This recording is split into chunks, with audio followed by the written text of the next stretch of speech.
자, 존중. 존중은 어떤 것이냐 하니까 상대방을 금처럼 귀히 여기는 마음을 존중이라고 합니다. 존중의 반대말은 경멸, 수치, 모욕 이런 말이 되겠죠. 이 존중은 무엇보다 나의 마음에서부터 비롯이 됩니다. 상대를 아주 귀하게 여기고 높이는 것이 존중이라면은 나를 상대보다 낮추는 것을 겸손이라고 하지요. 그래서 존중과 겸손은 서로 연관성이 있습니다. 부부간에 서로 존중하고 자녀는 부모를 공경하고 부모는 자녀를 존중할 때 가정 불화는 없을 것입니다. 친구를 이웃을 서로 높이고 사랑할 때에 이웃 간에 어떤 갈등도 없을 것입니다. 이 사이가 왜 갈등이 심할까요? 서로를 인정하지 않고 존중하지 않기 때문입니다. 우리가 이렇게 상대를 존중하면 어떤 모습으로 나타날까요? 바로 상대의 말에 귀 기울여 경청하는 모습이 나타날 것이고 상대의 의견을 인정해주는 모습으로 나타날 겁니다. 그리고 상대의 행동을 수긍해주는 모습으로 나타납니다. 그리고 나와 의견과 다르다고 해서 절대 비난하지 않습니다. 상대의 의견도 인정해주고 나와 다름을 인정하는 것이 바로 존중의 한 모습입니다. 이 사이가 왜 험해졌을까? 바로 이 존중이 사라졌기 때문입니다. 사람은 배우지 못해도 가진 것이 없어도 괜찮은데 남에게 무시당하면 반감이 생기죠. 오늘날 모든 분쟁과 갈등은 이렇게 존중받지 못했기 때문입니다. 그래서 이 존중이 빨리 회복이 되어야 합니다. 특히 우리 믿는 성도들에게서 이 존중의 모습이 빨리 회복되어야 합니다. 오늘 읽은 말씀은 바로 이 존중에 대한 주님의 가르침입니다. 그럼 우리는 누구를 존중해야 하는가? 오늘 말씀 속에서 그 존중의 대상을 세 분으로 압축해 보았습니다. 오늘은 그 중에서 한 분만 말씀을 드리고자 합니다. 그 한 분은 바로 하나님입니다. 우리는 주 하나님을 정말로 존중해야 합니다. 하나님 존중을 어떻게 할까요? 두 가지 방법이 있다고 봅니다. 첫 번째는 그분의 말씀에 전적으로 순종하는 것입니다. 전적인 순종은 내게 유리하면 듣고 불리하면 안 듣고 또 일부분만 듣는 것이 아니라 100% 완전한 순종을 전적인 순종이라고 합니다. 여호와를 존중하는 것은 무엇입니까? 바로 여호와를 경외하는 것이라 그랬습니다. 여호와 경외를 다른 말로 여호와를 귀히 여기는 존중이라고 그렇게 바꾸어 말할 수 있습니다. 모든 순종은 우리의 마음에서 시작이 됐죠. 마음이 없으면 순종이 아닙니다. 그래서 마음에 없는 나의 간구함과 나의 행동은 하나님께 가증스러운 죄가 됩니다. 주님께서 이사야 29장 말씀을 인용하셔서 이렇게 말씀하셨어요. 이 백성들은 말로만 나와 가까운 채하고 입술로만 나를 높이는 채하며 그 마음은 내게서 멀어져 있다. 그들이 입으로 나를 공개한다고 말은 하지만은 이 모든 것은 다 사람들에게서 배운 못된 습관이다. 여러분, 주님 분명 말씀하셨어요. 나더러 주여 주여 하는 자마다 다 천국까지 못한다고 하셨습니다. 즉, 내 마음에서부터 주를 존중하는 마음이 없다면 우리 나머지 행동은 다 거짓이라는 그런 말입니다. 그래서 주에 대한 우리의 경외함은 무엇보다 내 마음에서부터 시작이 되어야 합니다. 우리가 이렇게 말씀에 전적으로 순종한 예와 그렇지 않은 예가 성경에 있습니다. 제가 한번 질문해 볼까요? 세상에서 제일 귀한 것이 무엇일까요? 내 생명 빼고요. 모두가 두 번째로 치는 것을 돈으로 말할 겁니다. 맞습니다. 돈이 얼마나 좋습니까? 참 귀하죠. 이 돈 벌려고 잠도 안 자고 학생들은 돈 많이 버는 직업 택하기 위해서 밤새 공부하잖아요. 또 돈 벌다가 희생도 당하잖아요. 그래서 세상에는 생명만큼 귀한 것이 돈이라고 했습니다. 그렇습니다. 우리의 마음이 가장 많이 가는 곳이 바로 물질이잖아요. 그런데 이 돈보다 더 귀한 것이 있다는 것이 있습니다. 누굴까요? 바로 자식이죠. 돈이 아무리 좋아도 내 자식보다 귀할 수는 없습니다. 아브라함아, 네 아들을 죽여서 내게 번제로 바쳐라.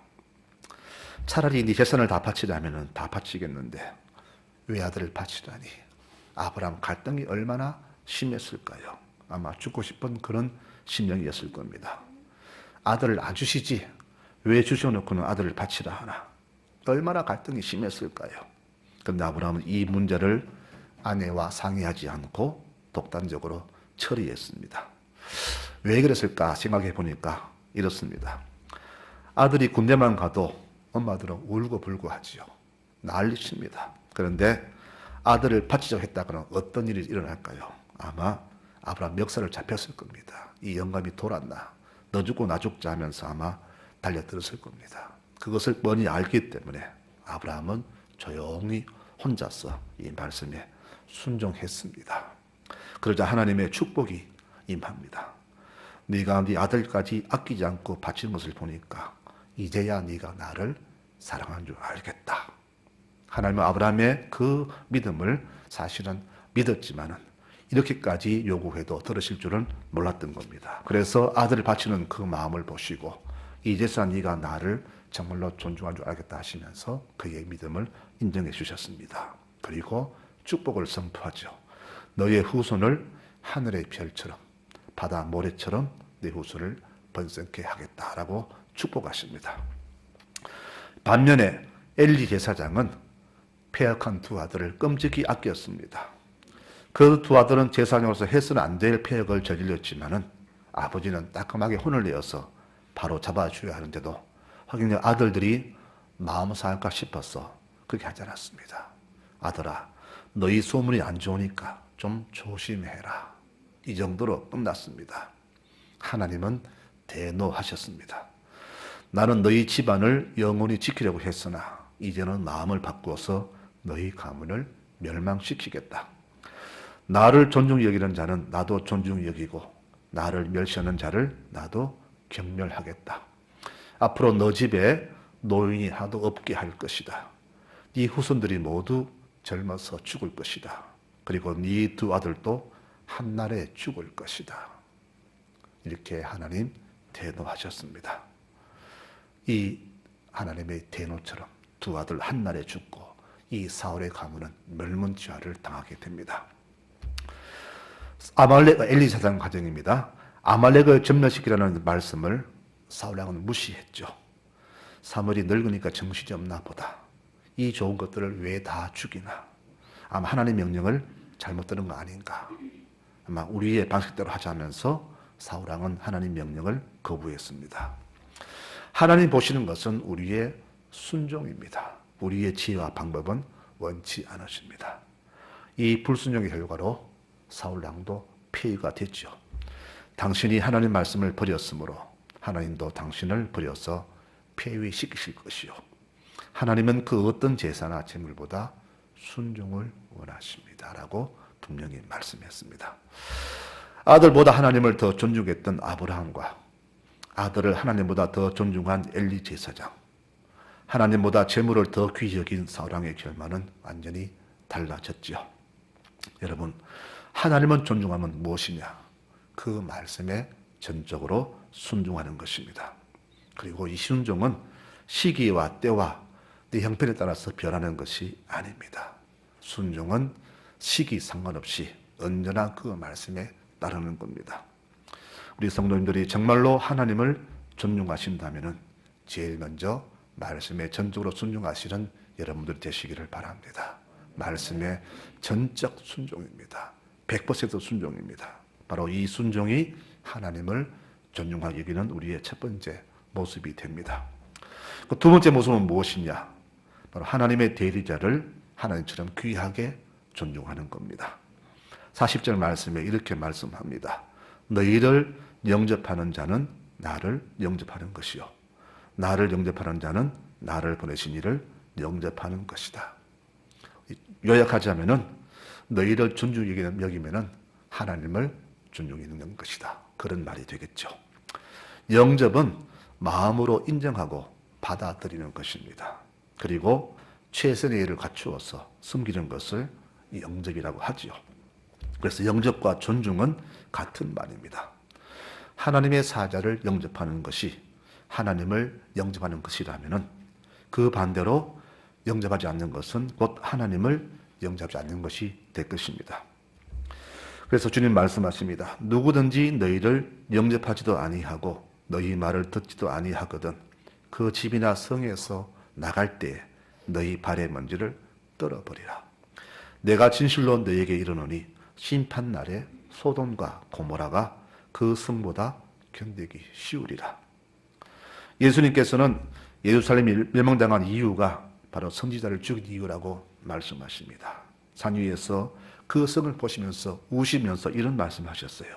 예루살렘아 예루살렘아 선지자들을 죽이고 네게 파송된 자들을 돌로 치는 자여 암탉이 그 새끼를 날개 아래 모음같이 내가 네 자녀를 모으려 한 일이 몇 번이더냐.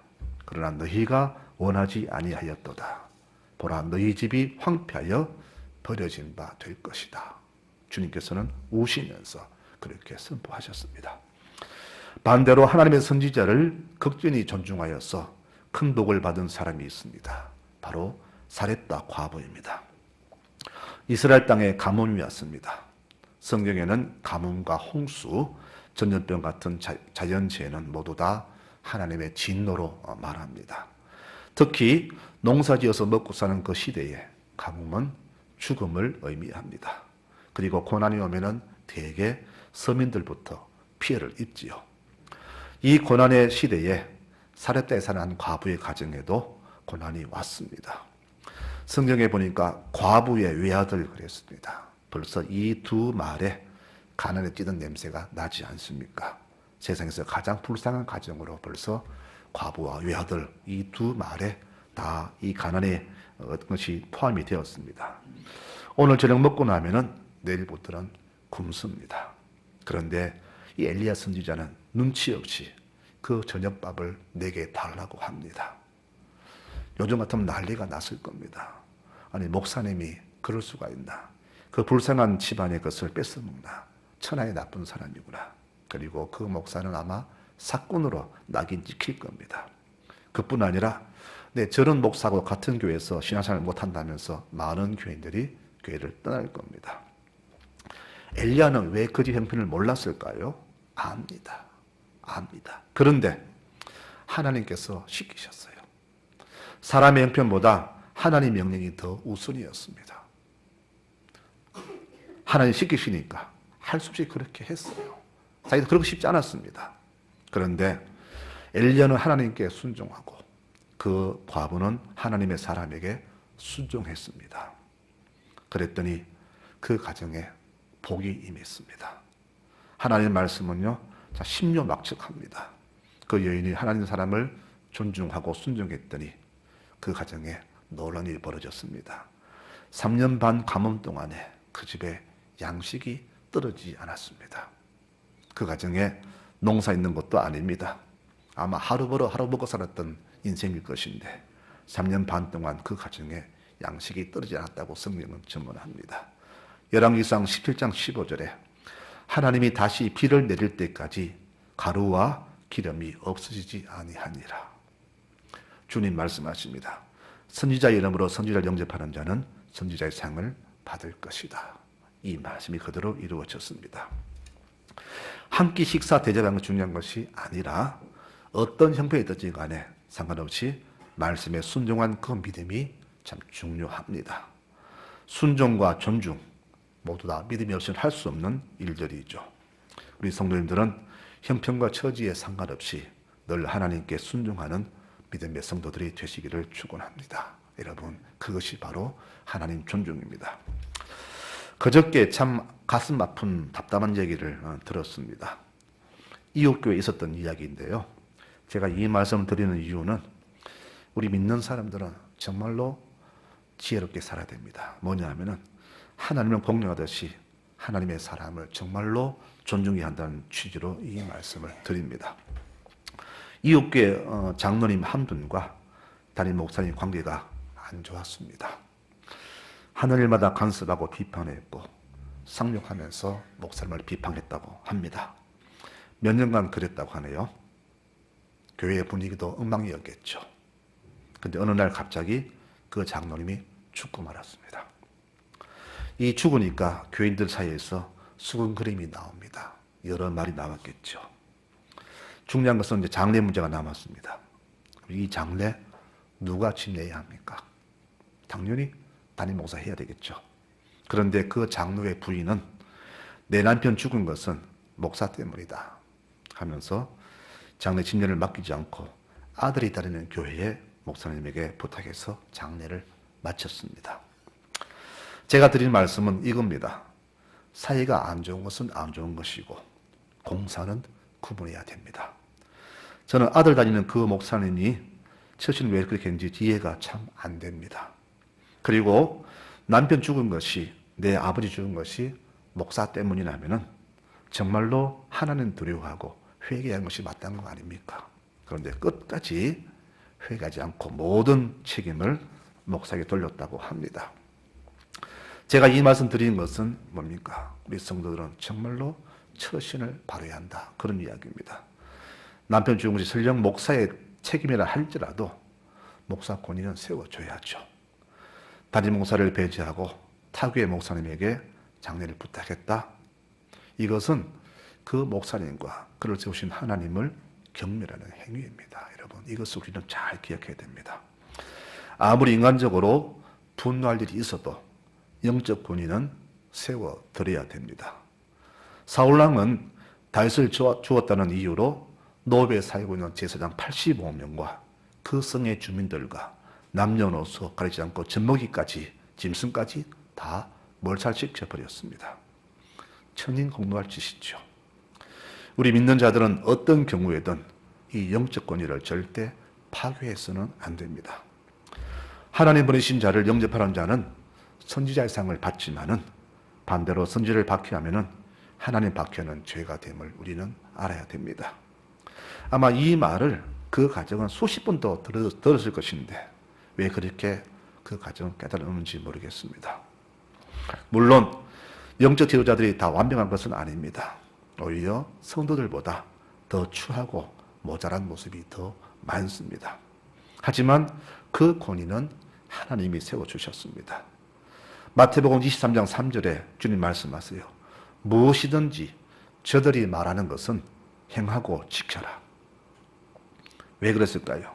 사사건 주의 일에 비판하던 저 바리새인들, 제사장들이지만은 주께서는 저들의 권위를 하나님 주셨기 때문에 저들의 권위를 세워주라고 하십니다. 저들의 말은 들으라, 행하라, 그렇게 권위를 세워주셨어요. 세상 사람들은 지도자들을 미우면 비판하고 비난하지만은 성도들은 절대 그래서는 안 됩니다. 바로 세상 권위자든 영적 권위자든 다 권위를 인정하고 권위를 세워드려야 합니다. 바로 이 모습이 성도의 모습입니다. 로마 군대는 1개 군단이 약 6,000명 되는 병력으로 구성되어 있습니다. 그리고 휘하에 1,000명을 지휘하는 천부장을 6명을 두고 또 100명 지휘하는 백부장을 60명을 두었습니다. 특히 이 백부장들은 용맹하고 지혜로운 최고의 장수들이었다고 합니다. 그래서 은퇴한 이후에도 백성들에게 영원한 군인으로 칭송받을 정도로 똑똑하고 지혜롭고 용맹한 장수였습니다. 이 백부장이 식민지국가 한 청년의 발 앞에 무릎을 꿇었습니다. 요즘 같으면 해외 토픽감이죠. 주님, 내 하인이 죽어갑니다. 오셔서 손만 대시면 하인 낫겠습니다. 가자. 손살에 칩니다. 아닙니다. 주님 같은 분이 저희 집에 오심을 저는 감당하지 못하겠습니다. 그러니 명령만 내리십시오. 저도 상관의 명령에 복종하고 제 부하들도 저에게 복종합니다. 그러니 주께서 말씀만 하시면 하인 나을 것입니다. 하나님의 사람을 인정하고 종이 여기는 그 모습에 주님은 감탄하셨어요. 내가 다니면서 이런 믿음 가진 사람을 보지 못했다. 가라. 네 믿음이 네 아이를 낳게 하였다. 여러분, 믿음이 큰 사람이 존중의 마음도 큽니다. 믿음 좋은 사람이 모든 사람을 귀하게 여깁니다. 이 사실을 우리는 명심해야 합니다. 이런 사람이 있는 반면에 아하시아라는 이스라엘 왕은 다락에서 떨어졌습니다. 아마 큰 부상 입었겠죠. 그래서 죽게 되자 이방신 바알세붑에게 사람을 보내서 내가 살아날 수 있는지 물어보라고 사람을 보냅니다. 이 소식들은 엘리야가 대노했습니다. 이스라엘 하나님이 없어서 그딴 우상에게 물을 가느냐. 네 말대로 너는 반드시 죽을 것이다. 이 말이 왕에게 들어가자 두려운 왕은 엘리야를 모셔오라고 합니다. 그래서 50부장이 부하 50명 데리고 찾아갑니다. 근데 그 태도가 참 오만불손합니다. 하나님의 사람아, 왕이 오라고 하시니 어서 내려와라. 아주 오만불손했죠. 그랬더니 하늘에서 불이 내려서 51명이 다 타 죽고 말았습니다. 왕은 두 번째 또 50명을 보냈습니다. 50명 똑같은 태도를 보였습니다. 그러자 또 불이 내려서 50명 다 타 죽었습니다. 세 번째 지휘관은 달랐습니다. 그럼 찾아가서 엘리야에게 무릎을 꿇습니다. 하나님의 사람이여, 오나오니 나와 이 50명의 생명을 귀하게 보십시오. 하늘의 불을 내리지 마시고 우리를 구해 주소서. 앞선 자들은 선지자를 무시했기 때문에 천벌을 받았지만은 이 존중하는 모습의 50부장과 부하들은 죽지 않았습니다. 그리고 그 예언대로 아시아 왕은 죽고 맙니다. 요즘 교회의 영적 권위가 참 많이 추락되었습니다. 그 원인은 교인들이 영적 권위를 인정하지 않기 때문입니다. 오히려 영적 권위자보다는 세상 권력자가 더 우선되고 인정받는 교회가 되었습니다. 세상에서 우리 교인이 어떤 위치에 있느냐, 얼마나 잘 사느냐, 얼마나 많이 배웠느냐, 그것을 가지고 교인의 영적 권위를 그렇게 정합니다. 이렇게 권위가 추락한 만큼 교회 위상도 떨어지고 말았습니다. 교회가 세상에서 왜 인정받지 못할까요? 교회와 성도들이 정부와 지도자들을 존중하지 않기 때문입니다. 교인들은 모이면 늘 국가를 욕합니다. 대통령 욕하고 지도자를 욕합니다. 존중한 모습이 전혀 없습니다. 그랬더니 우리가 한 만큼 그것이 우리에게 되돌아왔습니다. 그래서 교회는 국가에도 사회에도 존중받지 못하는 그런 단체가 되었습니다. 하나님이 세우신 권위와 질서는 우리 교우들이 가장 먼저 인정하고 지켜야 합니다. 이 권위와 질서를 절대 깨뜨려서는 안 됩니다. 다니엘의 세 친구는 우상 절하지 않은 그 죄로 바로 영광로에 들어가게 되었습니다. 그런데 그 죽음 앞에서도 왕의 권위를 지켜주었습니다. 왕이시여, 우리는 절대 저 우상에 절하지 못하겠습니다. 우리가 죽어도 좋습니다. 하나님께서 우리는 살려주실 것입니다. 그러나 안 살려주셔도 우리는 괜찮습니다. 끝까지 왕을 존귀 여겼습니다. 로마서 13장에 말씀합니다. 각 사람은 위에 있는 권세자들에게 복종하라.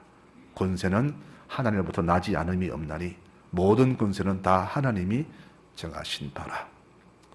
모든 것이 다 무너진 이 세상에서 우리 성도들만이라도 끝까지 이 모든 권위를 인정해 줘야 합니다.